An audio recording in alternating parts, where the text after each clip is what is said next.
On a day-by-day basis, the subconscious mind runs our biology about 95 to 99% of the time. So while you're having all these wonderful thoughts, that's not the conscious mind's not running the show. It's a subconscious mind. Then it comes the issue is, well, the subconscious mind got programs in it. Yes. And the subconscious mind is not evil or good. The subconscious mind is a tape player. As much as you can say, okay, here's a tape player. It's good or bad. The tape player's not good or bad. The programs can be good and the programs can be bad. So blaming the subconscious mind as a negative thing that's the first mistake. It's a tape player. The programs that we got, that's the source of the problems that most of us face.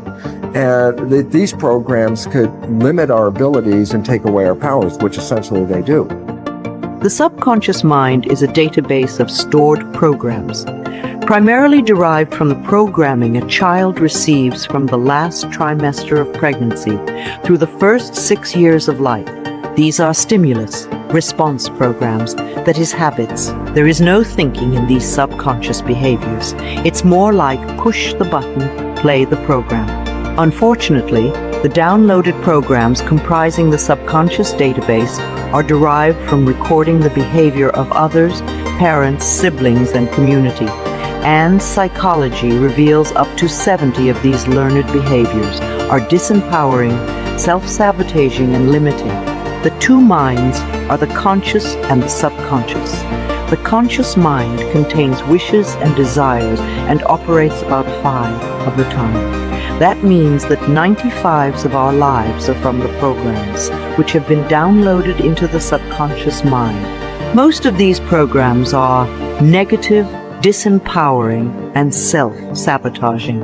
While our conscious minds are busy thinking during the day, our subconscious programming self-sabotages. We externalize our struggles because we don't see that we're sabotaging ourselves. We only recognize that life isn't working. Knowing all of this, how do we achieve ultimate happiness and heaven on earth? Stay mindful, stay present. When two people come together, love keeps the conscious mind present. However, love does not have to be between two people. For example, love can be between a person and a pet, or between a person and something they do. Whether it's gardening, artwork, or cooking, if it's keeping your mind in the present moment, you'll be fulfilling the program of wishes and desires. Is there a way to change subconscious patterns? Yes, you can reprogram the subconscious mind. All of us got programmed when we were very young, and the programs even started before we were born. We were programmed already in the uterus. So the program occurred before you were born, and therefore you can't tell me what all the programs are that you have. You weren't even conscious at that point. So then I say, how will I know what the programs are? You don't need to go to a psychiatrist to figure it out. The reason why it's simple is that 95% of your life comes from the subconscious program. So by definition, your life is a printout of your subconscious programs. So the things that you like and that come easily to you in your life are there because you have a program that allows them to be there. In contrast, anything that you have to work hard at, put a lot of effort into, or anything you have to struggle for to make it happen, is a result of your programs not supporting that. So if you're trying to find a relationship, or you can never get into a relationship, and you're thinking it's not in my fate to be in a relationship, then this is not true. It is because whatever programs your mother and father and family had about relationships is not supportive. And the second reason is that you play these programs 95% of the time and you don't see them. So that means at least 95% of the time you were sabotaging yourself and you don't see it. And therefore you never understood why your relationships were not working. So if people want to know what their programs are, I say what in your life comes easily to you is there because you have programs to support that. Anything that you struggle to get to, that is because you have programs that don't support that, and that's how you know what programs you want to change. So you ask, where are the troubles in my life?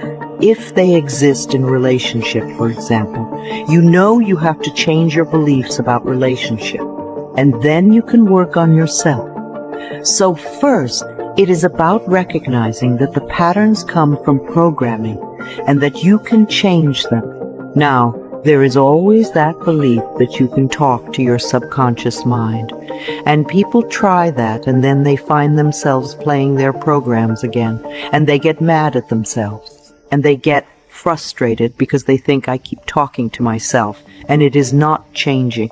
You have to remember you are like an entity in the conscious mind, but the subconscious mind is just like a machine. It records, pushes a button, plays back. So if you are trying to talk to the subconscious as if there was somebody in there, it's frustrating because there is nobody in there to listen. That's not how the subconscious changes, and that's why most people have a lot of problems and get mad at themselves when it doesn't change. Well, that is simply not how it learns. So the two minds learn differently. The conscious mind is called creative and can learn by reading a self-help book or going to a lecture, watching a video, or reading an article. It is creative. It goes, I have an idea. Now I change my mind. The subconscious mind is a habit mind. And the most important thing about a habit mind is that you don't want it to change very quickly, because otherwise habits fall apart. So it is resistant to change. That is the first thing we have to realize.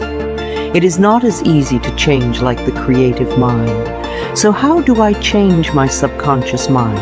How does it learn? Number one, the first 7 years the mind is operating in a low vibrational frequency like hypnosis. So that is one way of changing the program. Number two, after you are 7, you form habits by repeating something over and over and over again. Practicing, repeating, practicing. An example, if you read a self-help book, the conscious mind understood it, but the subconscious mind learned nothing from it because you only read it once, and this is not how it learns. If you repeat the message of the book over and over and over again and behave that way, then the subconscious mind will learn a new behavior. So it is about habituation, where you make a practice out of something. Every day repeat it over and over again. So these are the two main ways, hypnosis and habituation. I have a picture of fear in my mind. I'm afraid of something. My brain translates fear with different chemicals, stress hormones, cortisol, norepinephrine, factors that affect the immune system that are called cytokines or histamine. So basically, in a state of conscious fear, the brain releases chemistry that complements fear. That chemistry goes into the body's blood, and that changes the behavior and the genetics of the person. So that means there's a difference between having positive thoughts and having negative thoughts. And people say, oh, that positive thinking doesn't really work, but that's not true. The best example of positive thinking in a scientific study is called placebo. You have a disease and the doctor says, here's this new pill and it's the brand new science and it's going to cure you, and you believe it. And you take the pill and you get well. Then you find out the pill was a sugar pill. So then you're left with, so what made me well? It's not the sugar pill. It was the positive belief in that sugar pill and how it's going to help your life. So that's called placebo, positive thinking, positive result. Unfortunately, most people don't recognize a more important point. Negative thinking is equally powerful, but it works in the opposite direction. So it turns out, for example, less than 10% of cancer is even connected to a family lineage.